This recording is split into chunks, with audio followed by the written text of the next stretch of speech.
Hi! Welcome to my vlog.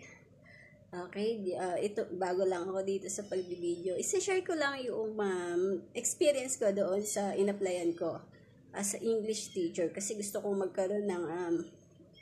magkaroon ako ng part-time job. Okay? So, ito madalas ko na siyang makita sa platform na isa, ano? So, nainganyahan ko lang siyang applyan. Luckily naman, pumasa ako sa initial interview, na ano din ako sa NTT. So, yung NTT na yon is New Teachers Training, na umaabot ng napakahabang oras, almost 6 hours. Nakikinig lang kayo dun sa nagte-train sa inyo. So, after nun, ipinaliwanag nyo yung mga dapat niyang gawin. Dapat namin gawin. Lalo na pagka kami ay nasa final demo na. So, to make it short, ibinigay na schedule namin sa pagde-demo. So, ako ay na-schedule ako ng Monday 1 p.m. So, sabi ko, hindi ako pwede kasi meron akong trabaho. So, nire-schedule ako ng Friday ng 9:30 p.m. So, para ako bayarin na, ginrab ko na. Sige, pumayag naman ako. Nakaka-chat ko rin kasi yung magiging CEO ko. So, na-schedule ako. So, after ko galing ko sa work, so nagpahinga lang ako.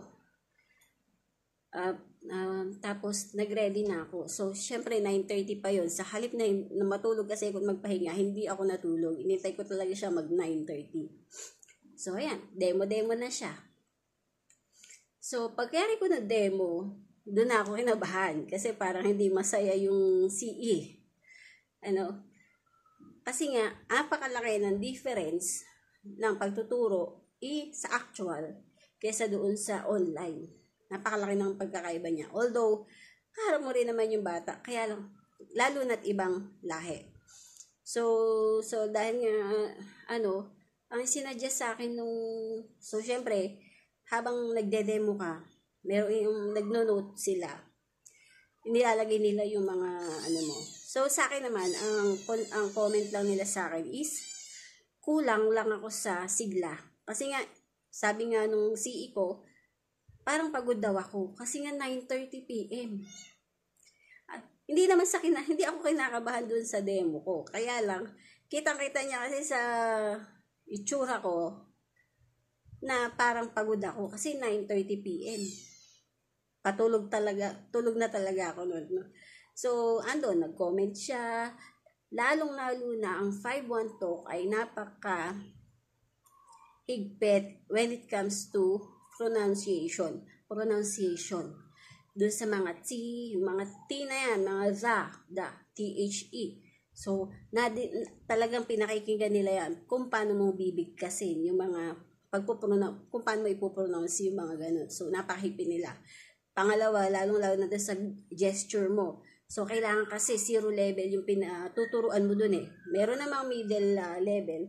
Kaya lang sa 0 level kasi nila ibinabase yung iyong demo. So, that time kasi talagang pagod ako. Talagang aminado ako na pagod. Pero, so yun nga, meron siya mga comment na medyo yung gesture ko hindi maayos kasi alam mo naman yung mga sa 5-1 talk, kung makikita nyo yung mga nagde-demo dito sa YouTube na mapapanood nyo talaga ang sisigla. So yung sa part ko na yun, hindi ko nagawa yung gesture na hinahanap niya. Medyo nakulangan siya doon.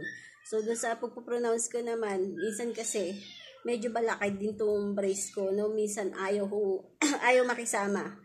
Pagdating na doon sa mga TH na yun, medyo sumasabit ako. Minado naman ako doon.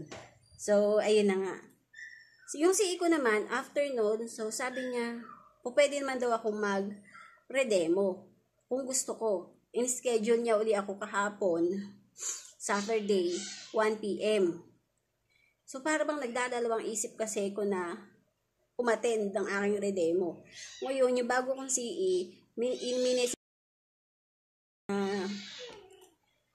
willing pa rin silang i-redemo ako. So, nag-iisip pa rin ako kung magpapa-schedule ba ako. Kasi, baka maulit na naman na may kulang na naman sa akin, i-redemo na naman ako.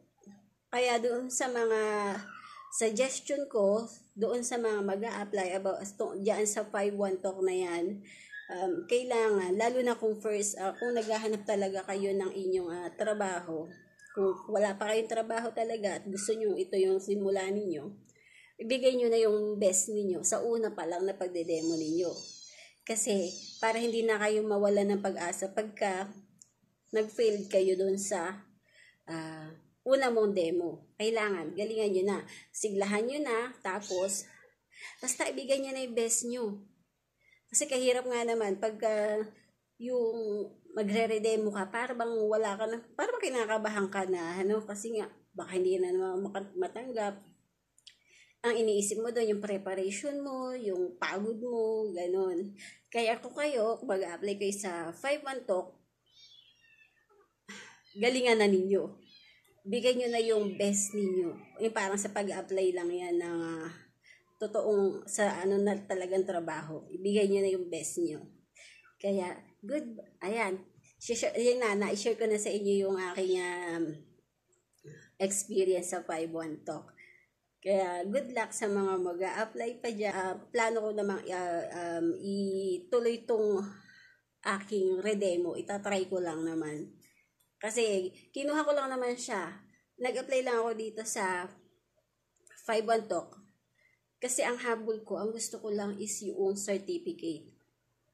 As an English teacher. Kasi nga, pagka nagpaplano ka mag-apply ng trabaho sa ibang bansa, katulad na ng teacher, ang apply mo doon, ang isa sa hinahanap is certificate ng ikaw ay naging ESL teacher. So, ayun. So, yun lang din naman yung pakay ko para lang magkaroon ako ng experience as an ESL teacher. So, ayan. Good luck sa inyo sa mga mag-a-apply pa sa 5-1 talk. Galingan ninyo.